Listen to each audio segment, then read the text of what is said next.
parlé de la puissance de l'information, les comas spirituels. L'homme de Dieu, le pasteur Clément, le dimanche dernier, nous a conduit la vraie adoration. Alléluia. Est-ce qu'il y a de vrais adorateurs en ces lieux? Vous qui nous suivez, nous sommes l'église Chemin Vérité Vie, située sur la rue Miolis, 2 rue Miolis, 06000 Nice. Que Dieu vous bénisse là où vous êtes. Que la grâce de Dieu soit sur vous. Si vous n'avez pas une église d'attache, la porte est grandement ouverte pour vous accueillir. Amen. Bien-aimés dans le Seigneur, ce matin, nous voulons partager une pensée, une parole qui était ma réflexion, qui ce matin pourrait être aussi ta réflexion. La Bible est en train de dire dans le livre d'Ésaïe 55, quand nous lisons à partir du verset 8, la Bible dit: nos pensées ne sont pas les pensées de Dieu, nos voix ne sont pas les voix de Dieu. Alléluia. Il dit: aussi longtemps que le ciel est élevé, nos voix aussi sont élevées aux yeux de l'Éternel. Les pensées de Dieu ne sont pas nos pensées. Mais la volonté de Dieu est que toi et moi, nous puissions quand même avoir ces pensées. Nous puissions quand même avoir ces voix. C'est ça la volonté de Dieu. Et ce matin, nous voulons parler de la tragédie d'un enfant de Dieu. La tragédie d'un enfant de Dieu. Nous sommes en train de vivre un temps bien aimé qui est hybride.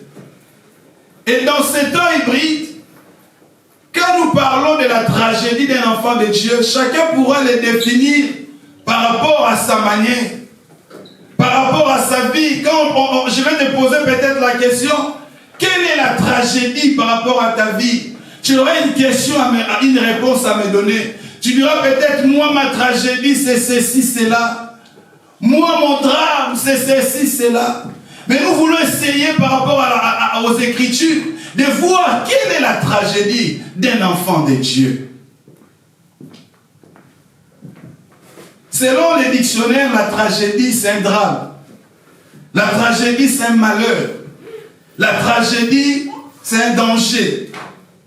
Quand on dit la tragédie, on peut dire les catastrophes. Quelles sont les catastrophes d'un enfant de Dieu? Quel est le drame d'un enfant de Dieu? Quel est le malheur d'un enfant de Dieu? Alléluia. Un enfant de Dieu. Ce matin, l'homme de Dieu, quand il présidait, il a défini l'enfant de Dieu. Il a dit dans le livre de Matthieu 5, à partir du verset 9, un enfant de Dieu, c'est celui qui procure la paix. C'est celui-là qu'on va appeler l'enfant de Dieu. Mais quand nous lisons Jean 1, à partir du verset 12, on nous dit: à tous ceux qui l'ont reçu, à tous ceux qui croient à son nom, il a donné le pouvoir de devenir enfant de Dieu. Et là aussi, on nous définit un enfant de Dieu. D'abord, c'est qui? C'est celui qui croit au nom de Jésus. Et la Bible dit: cet enfant de Dieu, il n'est pas né. Il est né ni du sang, ni de la volonté de l'homme, mais il est né de Dieu. C'est ça, un enfant de Dieu. Maintenant, cet enfant de Dieu qui est né de Dieu, cet enfant de Dieu qui croit au nom de Jésus, quelle est sa tragédie?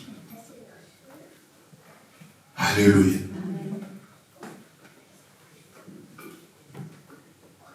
Romains 12, à partir du verset 2, nous dit d'être transformé par le renouvellement de l'intelligence. Ça veut dire, celui qui est transformé par le renouvellement de l'intelligence, c'est celui-là qui pourra atteindre les pensées de Dieu. Alléluia. Les pensées de Dieu ne sont pas nos pensées.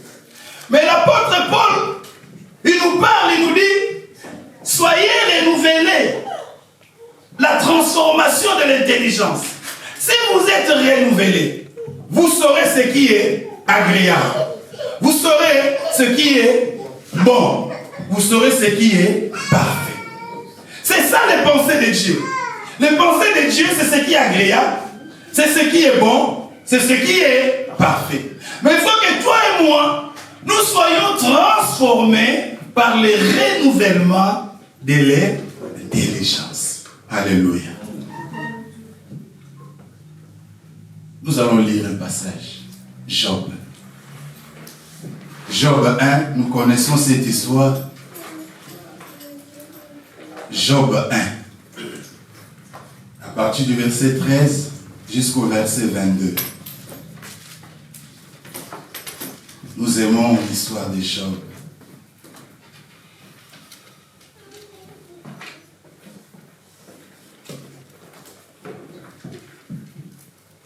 Si on peut lire, à partir du verset 13 jusqu'au verset 22. Job chapitre 1, si vous y êtes. Du verset 13 au verset 22. Je lis ce qui suit.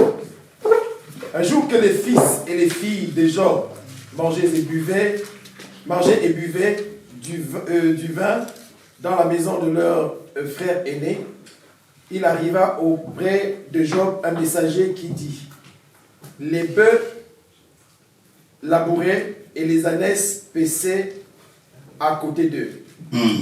Des Sabéens se sont jetés dessus, les ont enlevés et ont passé les serviteurs au fil de l'épée. Et je me suis échappé moi seul pour t'en apporter la nouvelle.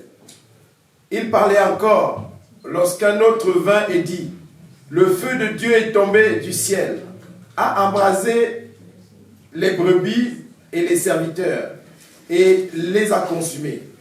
Et je me suis échappé moi seul pour t'en apporter la nouvelle. Il parlait encore lorsqu'un autre vint et dit: les Cananéens, formés en 3 bandes, se sont jetés sur les chameaux, les ont enlevés et ont passé les serviteurs au fil de l'épée. Je me suis échappé moi seul pour t'en apporter la nouvelle. Il parlait encore lorsqu'un autre vint et dit: tes fils et tes filles mangeaient et buvaient du vin dans la maison de leur frère aîné. Et voici, un grand vent est venu de l'autre côté du désert et a frappé contre les 4 coins de la maison. Elle s'est écroulée sur les jeunes gens et ils sont morts. Et je me suis échappé moi seul pour t'en apporter la nouvelle. Alors Job se leva, déchira son manteau et se rasa la tête, puis se jeta par terre. Il se prosterna et dit: je suis sorti nu du sein de ma mère, et nu je retournerai dans le sein de la terre. L'Éternel a donné, l'Éternel a ôté, que le nom de l'Éternel soit béni. Amen. Amen. Nous allons lire encore Job 2. Et nous allons espacer parce que nous connaissons l'histoire.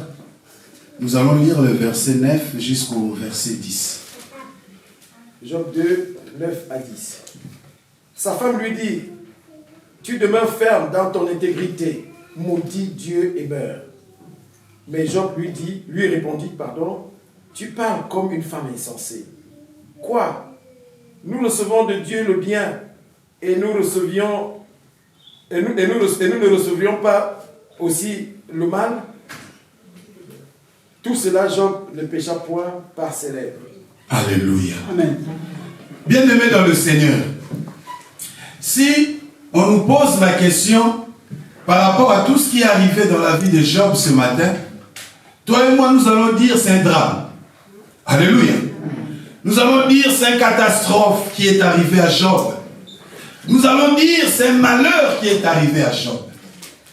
C'est pour cela que quand j'ai commencé, nous allons dire que Dieu est en train de dire ses pensées ne sont pas nos pensées, ses voix ne sont pas nos voix. Et l'apôtre Paul aux Romains dit nous devons être transformés par le renouvellement de l'intelligence. Job, la Bible dit bien aimé, il était intègre. La Bible dit Job était droit. La Bible dit Job craignait l'Éternel. La Bible dit Job s'est détourné du mal. En d'autres termes, la Bible nous fait comprendre que Job était un enfant de Dieu. Alléluia. Job était un enfant de Dieu. Job était un vrai adorateur. Parce que quand nous lisons les versets 20, en descendant, on nous dit quoi? Job se prosterna. Et la prosternation, bien aimé, c'est une adoration. Et quand Job se prosterne, il adore Dieu en disant, Dieu, je suis sorti nu dans le ventre de ma mère, et je retournerai nu dans le ventre de la terre.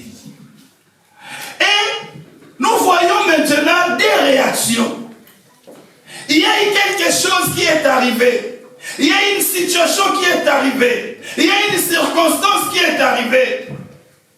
Il y a eu deux personnages. Une bien-aimée, un personnage qui a un esprit renouvelé, intelligence renouvelée.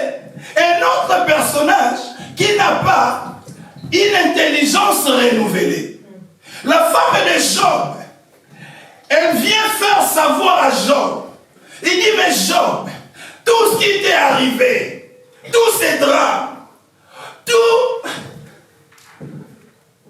ces malheurs, mais Job, toi tu restes intègre, toi tu restes ferme.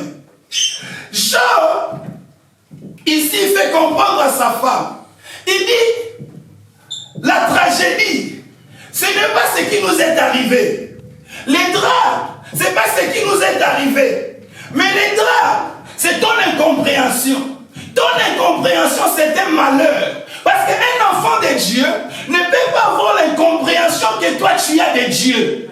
Un enfant de Dieu ne peut pas avoir une intelligence obscurcie. À ce temps de la fin, la tragédie d'un enfant de Dieu, le malheur d'un enfant de Dieu, c'est l'incompréhension. Il dit, tu agis comme une femme insensée. Ça veut dire, le malheur pour moi, Job, et pour toi, c'est parce que tu es insensé. Alléluia. Parce que tu es insensé. C'est une tragédie. Mais ce qui nous est arrivé, c'est rien. Ce qui nous est arrivé, c'est la volonté de Dieu. Ce qui nous est arrivé, c'est Dieu qui l'a décidé. Est-ce qu'on ne peut pas recevoir de Dieu le mal? On reçoit seulement du bien. Bien-aimés dans le Seigneur, aujourd'hui, nous, enfants de Dieu, nous n'avons pas cette intelligence renouvelée. Nous n'avons pas, bien-aimé, cette intelligence de comprendre qu'est-ce qui est mauvais, qu'est-ce qui est bon. La Bible est en train de dire, il y aura la différence entre le juste et le méchant. Mais cette différence se passe où? Par la transformation de l'intelligence. Un enfant de Dieu qui est intelligent, il comprend mieux que celui qui n'est pas intelligent. Amen. Alléluia. Amen. Et aujourd'hui, bien-aimés, nous nous appelons des enfants de Dieu. Mais quand Christ nous regarde, il dit non, mais c'est tragique, c'est un malheur. Pourquoi? Parce qu'ils n'ont pas l'intelligence renouvelée. Quand nous voyons l'histoire de Daniel, Meshach, Shadrach, Abednego, toi et moi nous allons dire c'est tragique. Comment les hommes, on va les jeter dans la fournaise ardente. Comment un homme, on va les jeter dans la fosse au lion. C'est tragique, c'est catastrophique, c'est malheur. Qu'est-ce que cet homme a fait pour mériter cela?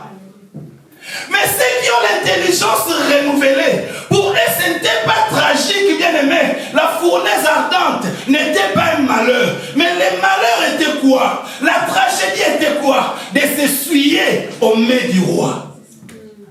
Alléluia. Est-ce que quelqu'un me comprend? Amen.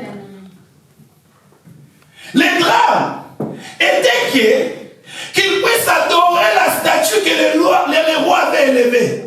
C'était pour un drame. C'était pour un malheur. C'était pour un catastrophique. Il ne pouvait pas faire une chose pareille. Mais la fournaise ardente, c'était rien pour eux, c'était normal. Alléluia. Parce qu'ils avaient l'intelligence renouvelée. Quand tu as l'intelligence renouvelée, les situations qui t'arrivent, tu les trouveras normales. Quand l'autre viendra te dire, tu vois pas ça, c'est tragique. Toi tu diras non, c'est pas tragique ça. Ce qui est tragique, si moi, je continue à ne pas honorer le Seigneur. La Bible est en train de dire, Job ne pécha point. Bien aimé, le péché est une barrière. Le péché nous fait sortir de l'enclos, de la bergerie. Le péché fait barrière, bien aimé, à la bénédiction. La Bible dit Job ne pécha point. La tragédie aujourd'hui, bien aimé, c'est le péché. La tragédie d'un enfant de Dieu. Les malheurs d'un enfant de Dieu. Bien aimé, c'est le péché. Parce que le péché met une barrière, une séparation entre toi et Dieu. La Bible est en train de dire dans le livre de Romains 5, lorsque nous étions encore péchés, Christ est mort pour nous. La Bible est en train de dire, bien-aimé, lorsque tu étais encore péché, Christ, bien-aimé, ne nous a pas châtiés. Christ ne nous a pas frappés. Christ, bien-aimé, ne nous a pas condamnés. Mais la Bible dit, lorsque nous étions péchés, Christ est mort. Dieu a prouvé son amour envers nous. Maintenant, toi qui es enfant de Dieu, il y a un homme qui est mort, bien-aimé, pour toi. Mais pourquoi tu dois demeurer encore dans le péché? Pourquoi tu dois vivre encore dans le péché? Et quand Dieu nous regarde, la tragédie, ce n'est pas le manque d'enfants que tu as. La tragédie, ce n'est pas la maladie que tu as. La tragédie, ce ne sont pas les souffrances que tu es en train de vivre. Mais la tragédie, c'est ta manière de vivre, ton comportement. Ta vie ne change pas. Aux yeux de Dieu, c'est une tragédie. C'est tragique. C'est un drame. Amen. Parce que tu ne bénéficieras pas de la main de Dieu. Ils étaient là. La Bible dit, Job ne pécha point, mais Job se prosterna. Un adorateur, c'est lui qui a l'intelligence renouvelée. Car, c'est-à-dire, l'intelligence renouvelée, Job, il était en train de dire que Dieu, il ne peut pas être mesuré avec le bien matériel. Tu ne peux pas mesurer Dieu. Tu ne peux pas comparer Dieu avec les enfants. Tu ne peux pas comparer Dieu avec les bœufs. Non. Dieu, il est Dieu. Il fait ce qu'il veut quand il veut, au moment où il veut. Dieu, il est souverain. Et il fait comprendre cela à sa femme. Il dit à sa femme, tu parles comme une femme insensée. Tu parles comme une femme insensée. C'est pas tragique ça, ce qui nous est arrivé. Parce que Dieu, il est le restaurateur. Il peut restaurer. Il peut restaurer.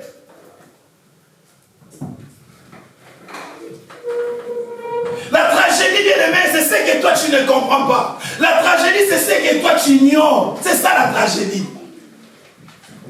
C'est que tu ignores par rapport à la parole de Dieu. C'est que tu ignores par rapport à Jésus-Christ. C'est ça la tragédie.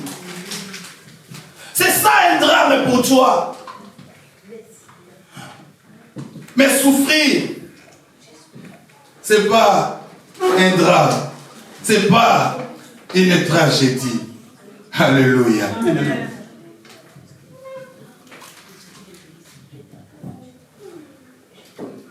Nous venons à l'église, bien-aimés. Mais nous n'arrivons pas à changer nos vies. Vous savez, Daniel est en train de dire, j'aime ce passage de Daniel. Dans le livre de Daniel 11, à partir du verset 32. Il dit, c'est du peuple qui connaîtront leur Dieu, agiront avec fermeté. Mais quand nous commençons, bien avant, on nous parle des séducteurs. Les gens qui devaient venir pour séduire. Et ils ont déjà séduit une partie. Mais maintenant, Daniel s'est dit, ceux maintenant du peuple qui vont être fermes, qui vont connaître leur Dieu. Bien aimé, la tragédie, c'est de ne pas connaître Dieu. Quelqu'un qui ne connaît pas Dieu, c'est dramatique. Quelqu'un qui ne connaît pas Dieu, c'est malheur, c'est tragique, bien aimé dans le Seigneur. Il dit, c'est du peuple qui connaîtront leur Dieu. Ils agiront avec fermeté. Pourquoi? Parce que Dieu sera leur protection. Dieu sera à leur côté. Dieu sera à leur côté.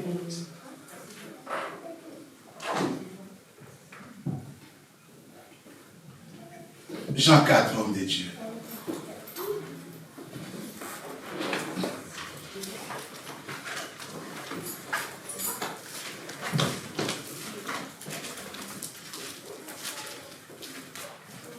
Jean chapitre 4.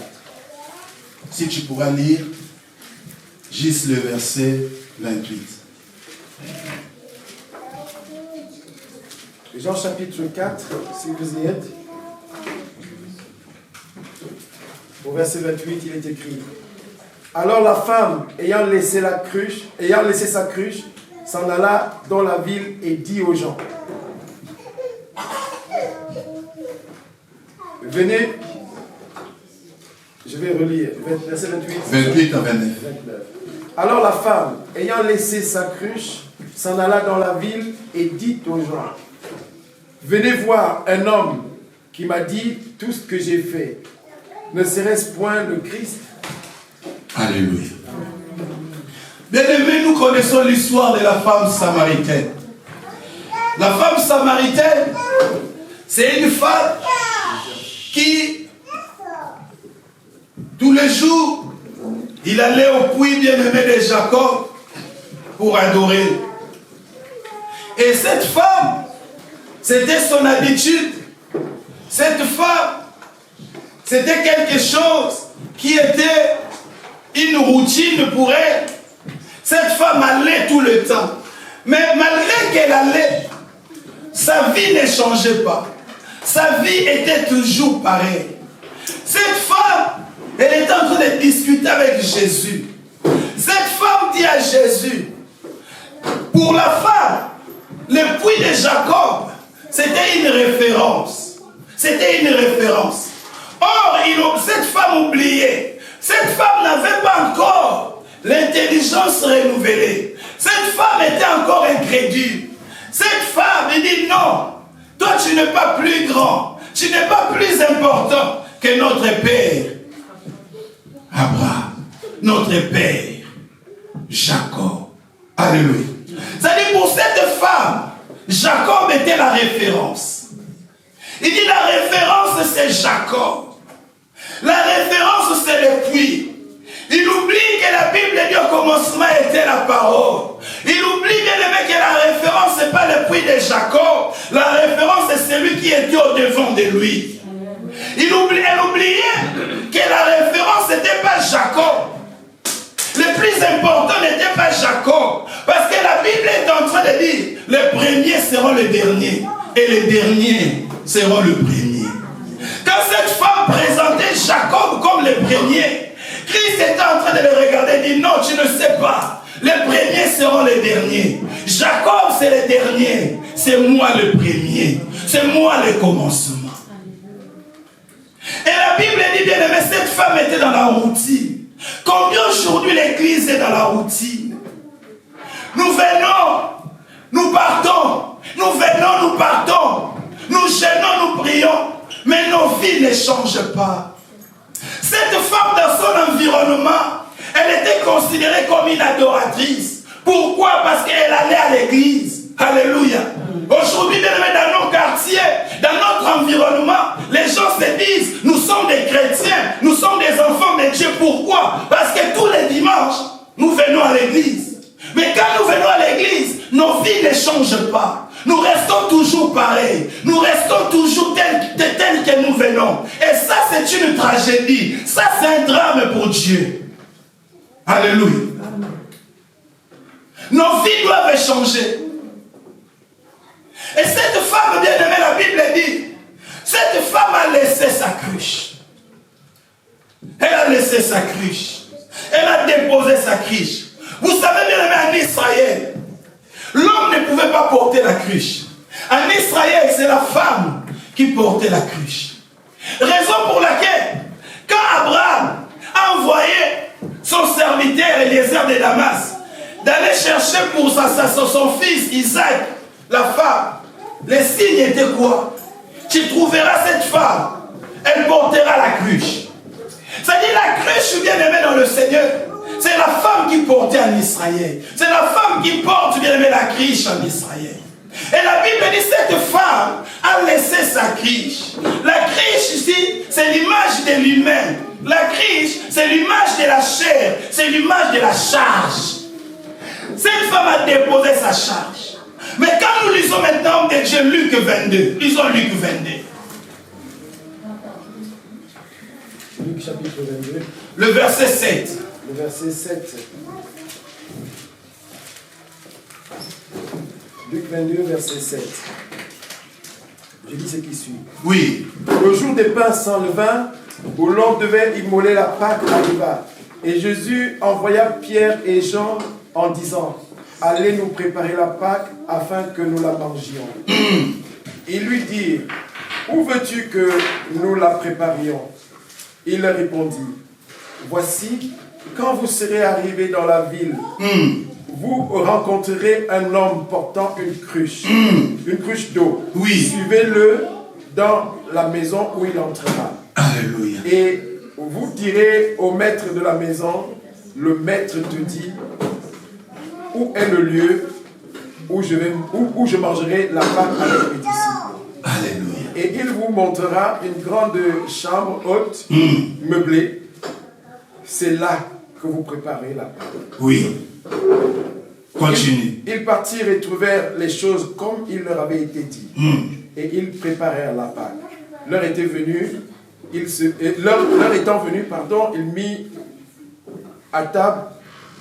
mit à table et les apôtres avec lui. Alléluia. Bien-aimé dans le Seigneur, en Israël, c'est la femme qui portait la cruche. C'est la femme qui porte la cruche. Et ce jour-là, Christ était devant cette femme. Devant la femme samaritaine. La femme samaritaine qui avait son humanité, sa chair, sa charge. Elle venait, elle rentrait avec sa charge tous les jours. Elle venait avec la charge. Elle rentrait avec la charge. La femme samaritaine, l'image de l'église actuelle. Nous venons à l'église avec nos charges. Nous retournons avec nos charges. Nous revenons avec nos charges. Nous retournons avec nos charges. Nous revenons avec nos péchés. Nous retournons avec nos péchés. Il n'y a pas de changement intérieur. Cette femme en elle, il n'y avait pas de changement intérieur. Et ce jour-là, Jésus-Christ bien-aimé ici, il est quand c'était pendant bien-aimé la Pâque. Il dit aux disciples, il faut que vous préparez la Pâque. Mais les disciples disent à Jésus, où est-ce que nous allons le préparer? Jésus leur dit, allez-y, vous allez voir un homme. Un homme qui porte la cruche.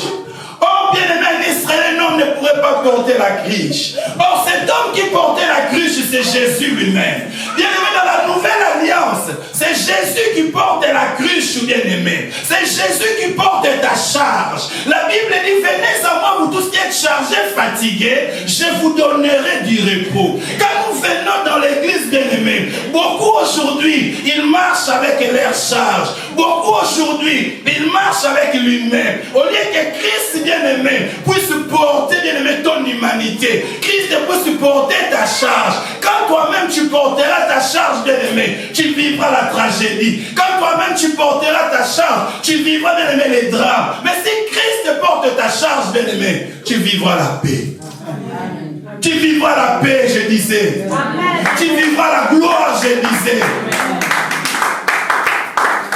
Aujourd'hui, le problème, parce que c'est nous-mêmes qui portons, c'est pour cela que nous sommes orgueilleux.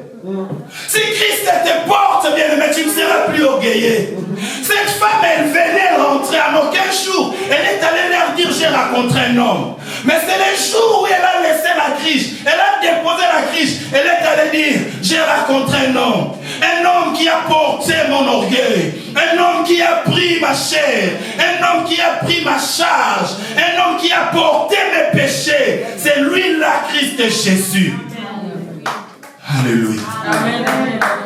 Bien aimé, dans la nouvelle alliance, il faut que tu te déposes à Christ. Aujourd'hui, nos familles ont des problèmes parce que nous voulons porter nous-mêmes la charge de la famille. Beaucoup de divorces dans les couples, pourquoi? Parce que l'homme et la femme, ils veulent porter la charge du couple eux-mêmes.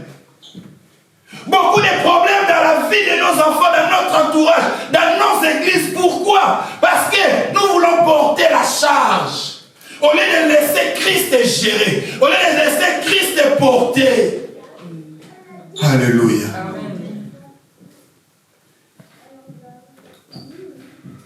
Dis, ce matin, je vais déposer.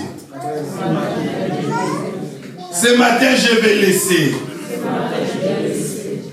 Je vais laisser que Christ porte ma charge. Vous savez bien, mais c'est comme quelqu'un qui rentre dans un train, tu as des charges. Mais le train est là. Tu au lieu de déposer une place, tu t'assois tranquille. Mais toi, tu es là avec ta charge. Tu rentres dans un tram, tu as des... Mais la place est là, dépose. Le train va porter. Le tram va porter. Le bus va porter. Mais toi, tu veux porter. Alléluia. C'est pour cela, dans nos églises, nous avons des enfants de Dieu qui font la dépression. Un enfant de Dieu, comment tu pourras faire la dépression? C'est parce que tu veux porter toi-même. Tu veux porter ta cruche. Alléluia. Bien-aimés dans le Seigneur, la Bible est en train de dire, dans le livre d'Hébreux, quand nous lisons Hébreux 12, à partir du premier verset, deuxième verset qui m'intéresse, il nous dit, ayant les regards fixés sur Jésus. Jésus qui est le consommateur. Jésus qui est le chef et le consommateur de notre foi. La Bible, c'est lui qui les suscite et l'amène à la perfection. C'est Jésus. Ça veut dire Jésus est le commencement de la foi. Et c'est lui aussi qui achève la foi. La Bible dit, ayez les regards sur Jésus. Bien-aimé dans le Seigneur, la tragédie d'un enfant de Dieu, c'est quand tes regards ne sont pas fixés sur Jésus. Tes regards sont fixés sur autre chose. Cette parole, bien-aimée, c'est comme on était dans une course. On est dans un terrain. On est dans un ring. On est en train de jouer. Christ, il n'est pas dans la tribune. Christ, il n'est pas dans le pourtour. Mais Christ, il est dans le terrain. La Bible dit, les regards, il ne faut pas que les regards soient sur le témoin. Non. Tes regards, mes regards, doivent être fixés sur Christ. Christ qui est dans notre équipe. Christ qui est le capitaine de notre équipe. Notre regard doit être sur Christ. Alléluia. Et aujourd'hui, les regards est plus sur l'équipe adverse. Les regards est plus sur le problème. Les regards est plus sur les circonstances. Les regards est plus sur les démons. Les regards est plus sur les diables, les sorciers. Au lieu que les regards soient sur Jésus-Christ. Alléluia. Tu me diras, mais comment je vais fixer mes regards sur Jésus? Mais Jésus, je ne le vois pas. Bien-aimés dans le Seigneur, Jésus, nous ne le voyons pas. Mais nous croyons à la parole. La parole nous dit au commencement était la parole. La parole était avec Dieu. La parole était Dieu. Et elle a été au commencement avec Dieu. Rien de ce qui a été fait n'a été fait sans elle. Amen. Tout a été fait avec la parole. Amen. Nous croyons à cette parole. Ici, bien aimé, il n'y a pas des images de Jésus. On n'a pas une image de Jésus qui, bien aimé, par rapport à son ascension, on n'a pas une croix ici de Jésus. Tu vas dire, mais il n'y a pas une croix. Mais je vais fixer les regards sur Jésus comment? Il n'y a pas une photo, une image.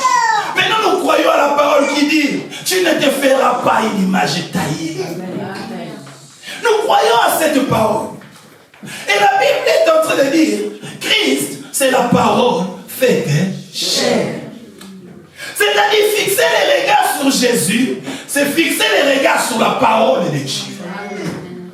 Bien aimé, quand tu fixes les regards sur la parole, j'aimerais te dire que chaque situation a une parole particulière. Amen.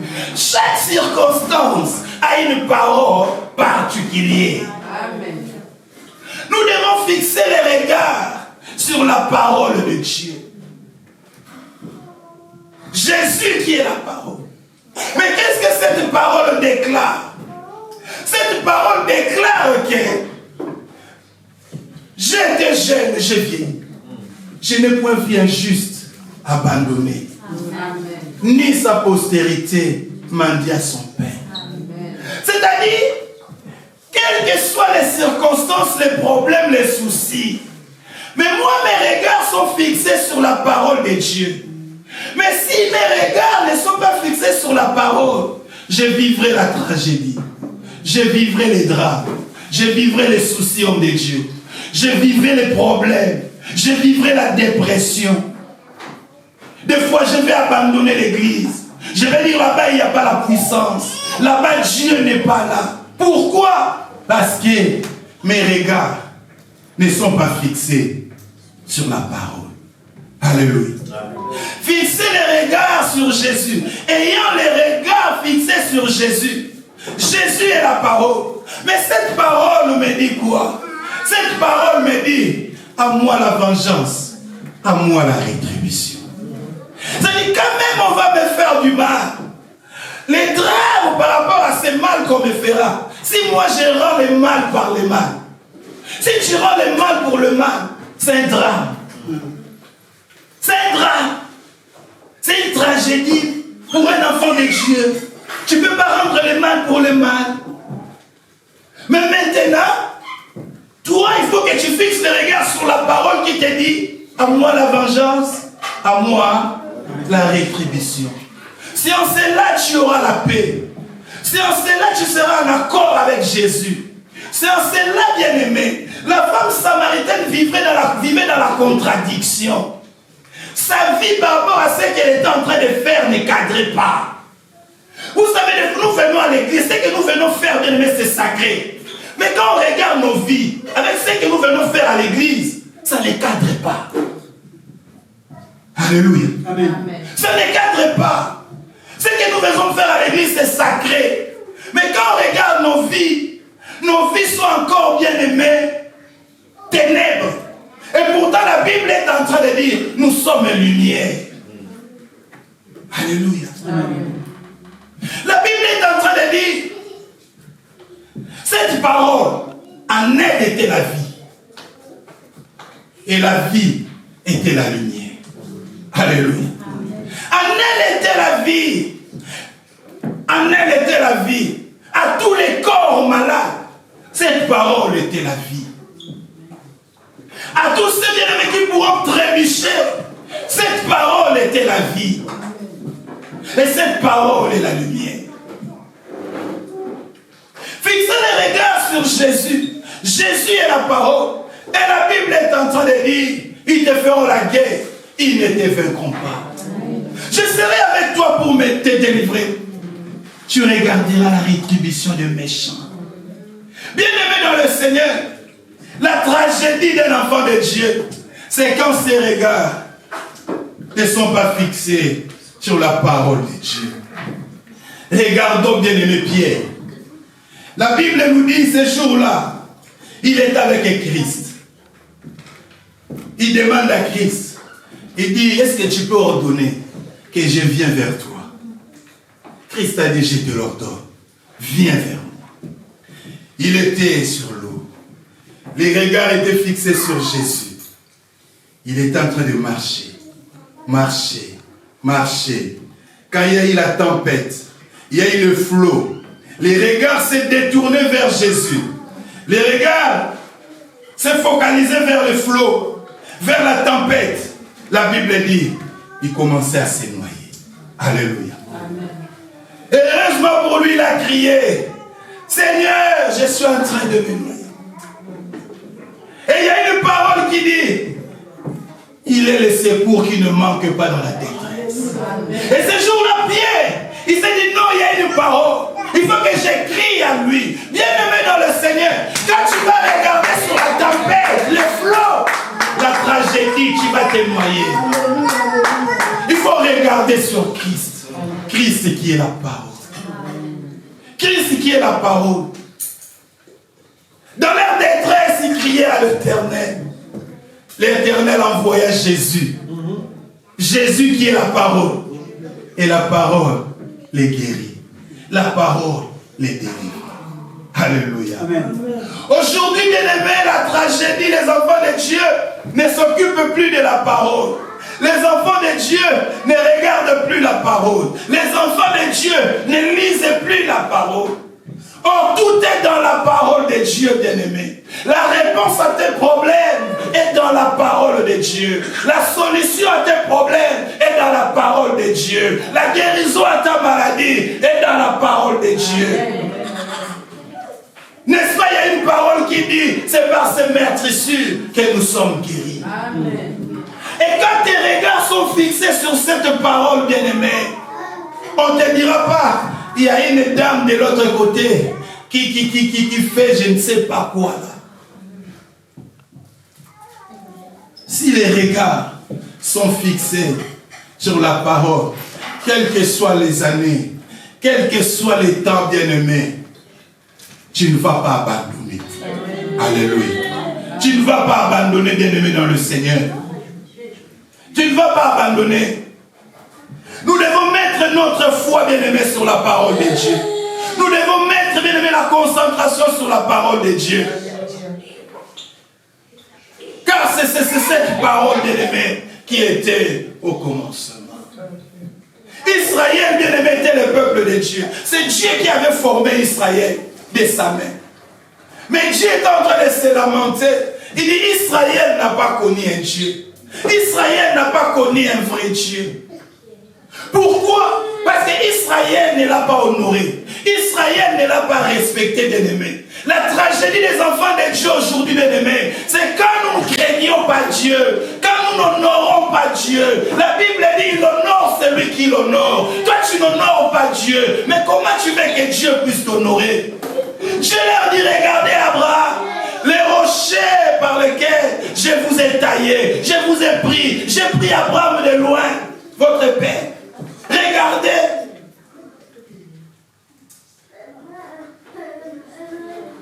Nous voulons la bénédiction. Nous voulons bien aimer la gloire. Mais nous ne voulons pas fixer les regards sur Jésus. Nous ne voulons pas bien aimer se conformer à la parole de Dieu. Nos vies bien-aimées sont contradictoires avec la parole de Dieu. Alléluia. Nos vies sont contradictoires. Nos vies sont contradictoires. En elle était la vie. La vie c'est dans la parole.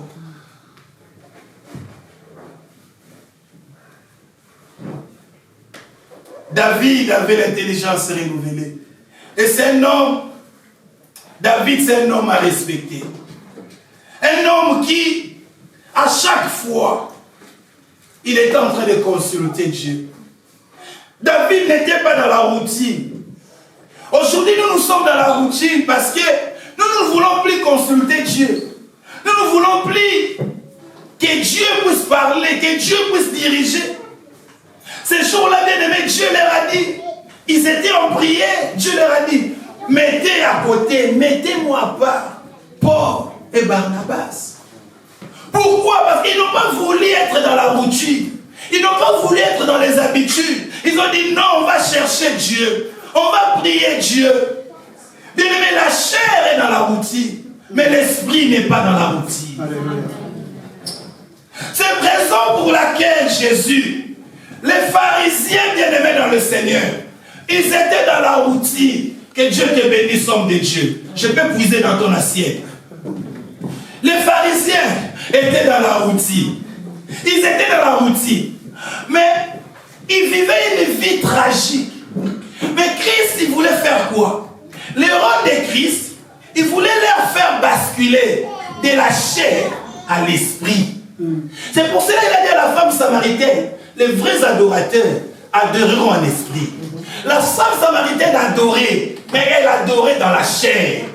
Les pharisiens, ils adoraient, mais ils adoraient dans la chair.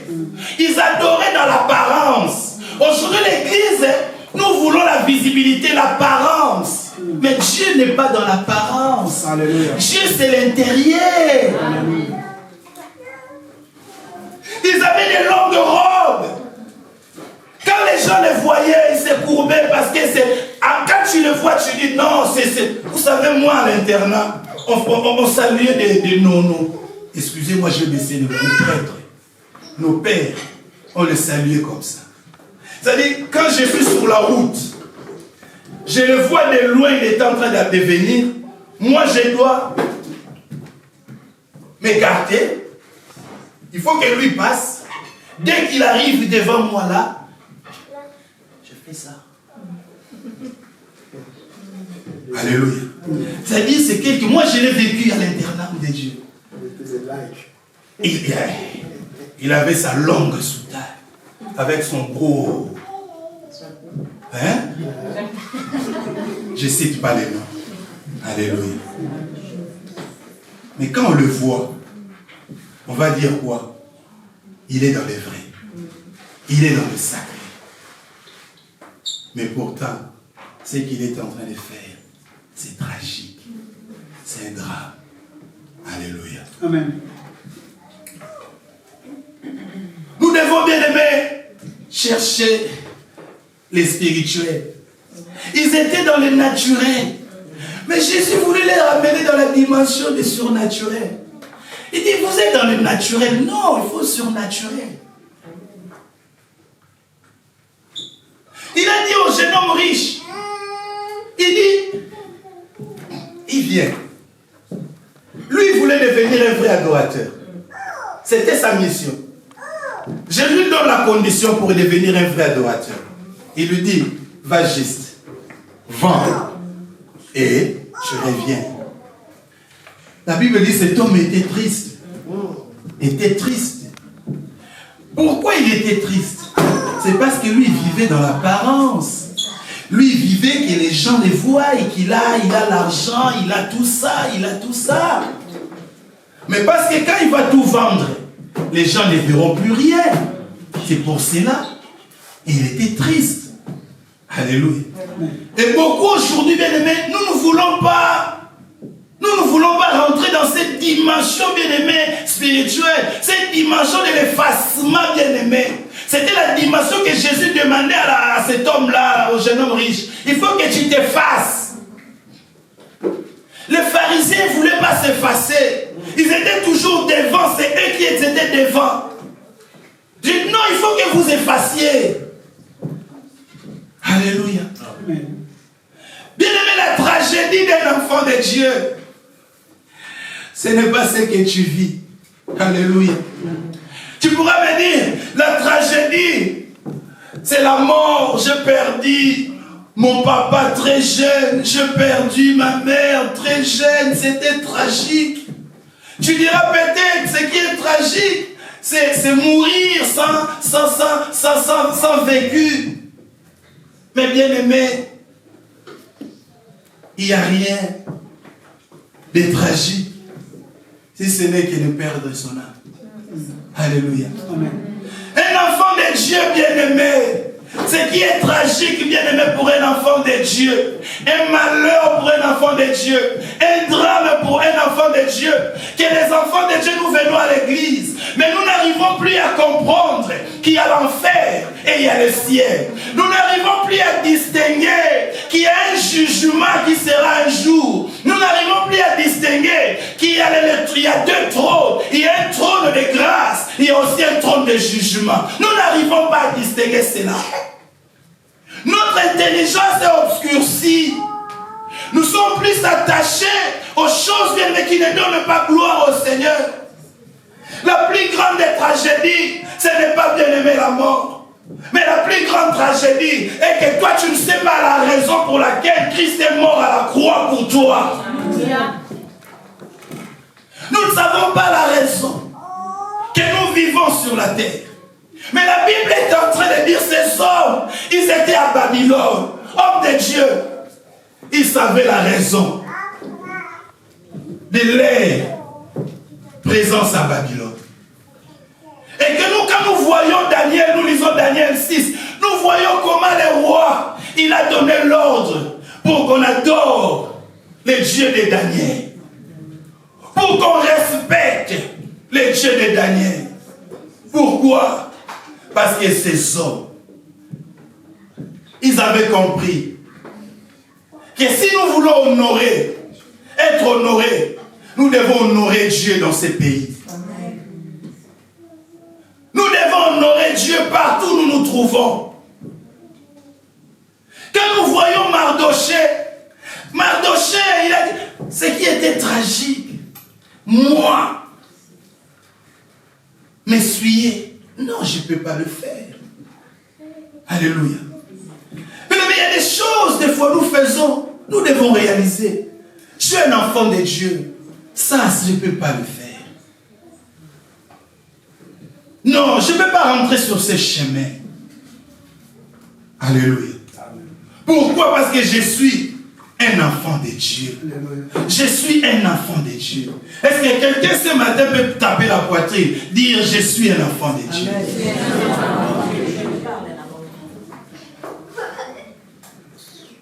Deux Corinthiens 5.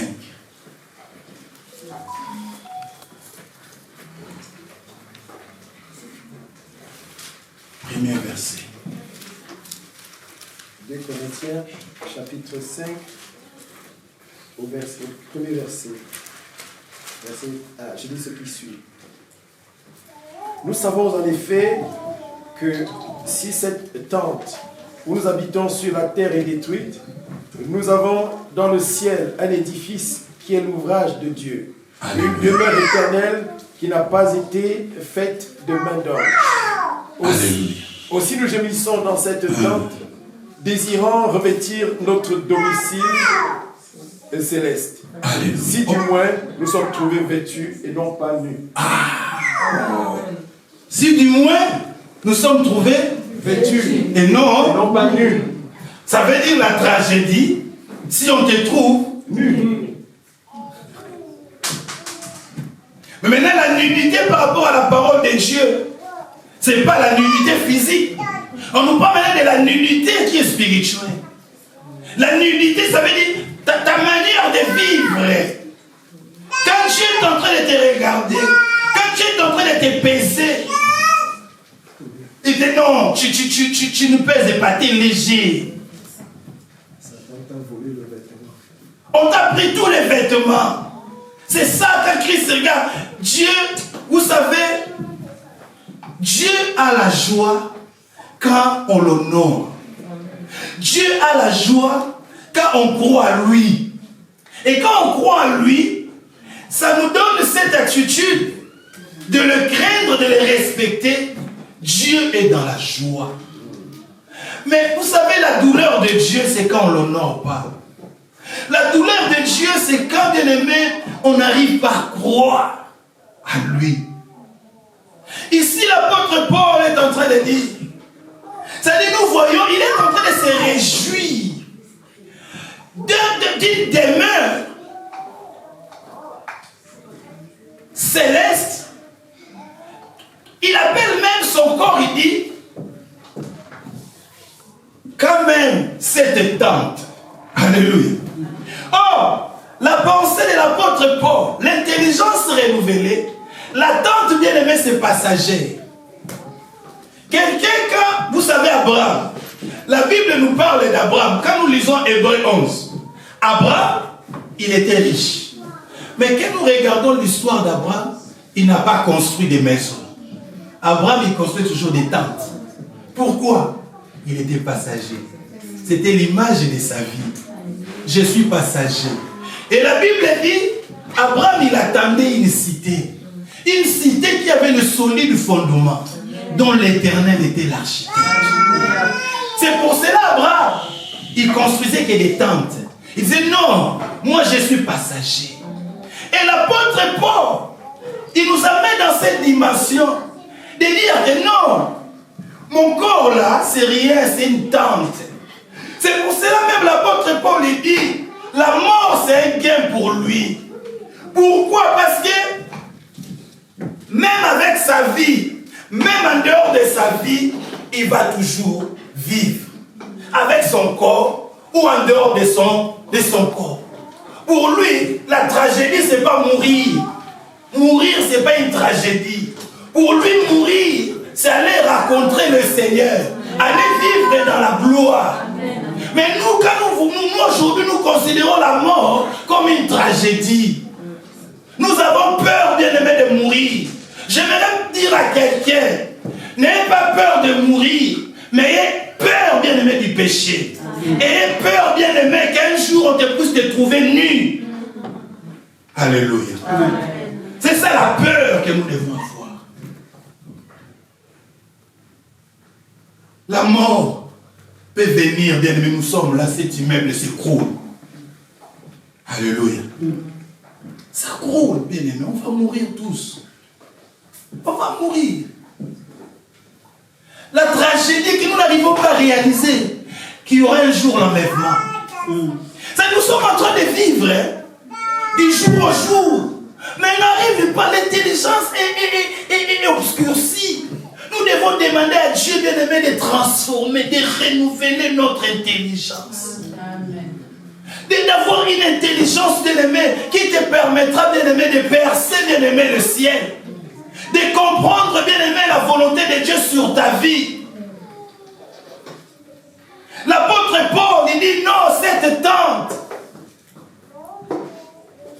À quoi sert à un homme de gagner tous ces mondes si demain, il va perdre son âme? Alléluia. Bien-aimé, la tragédie, c'est perdre l'âme.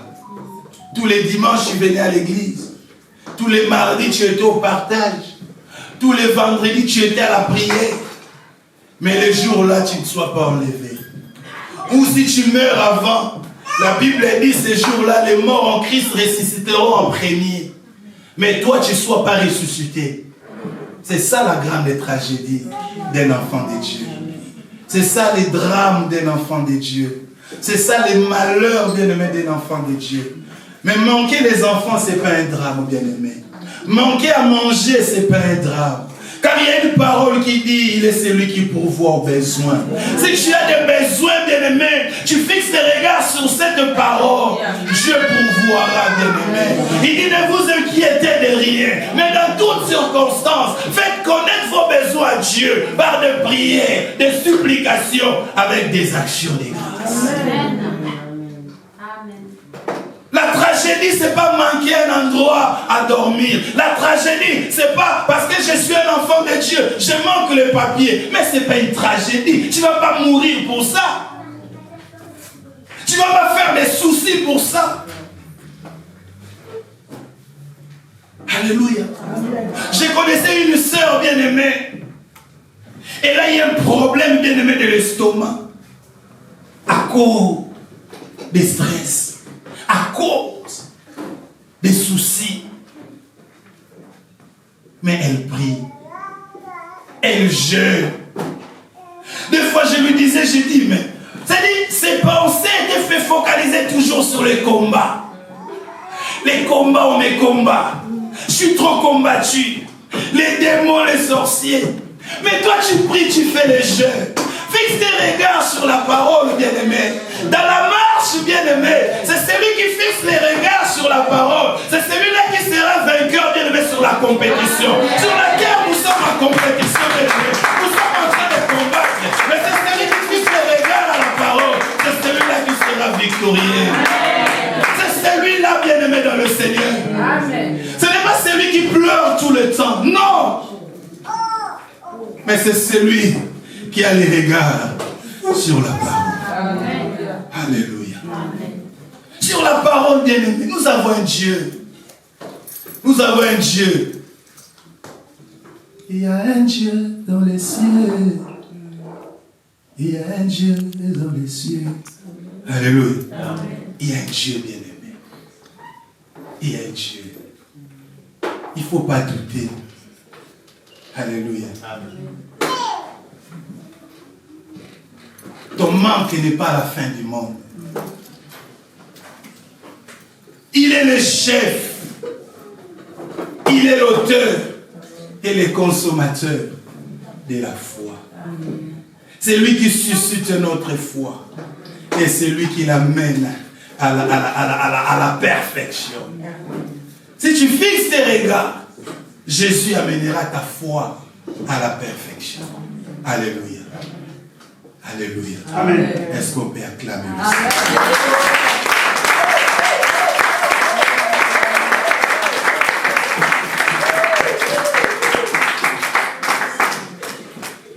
La grande tragédie, c'est quand tu vas perdre la vie éternelle. Alléluia. Amen. La Bible dit, la vie éternelle est pour nous. Dieu nous a appelés pour la vie éternelle. Alléluia.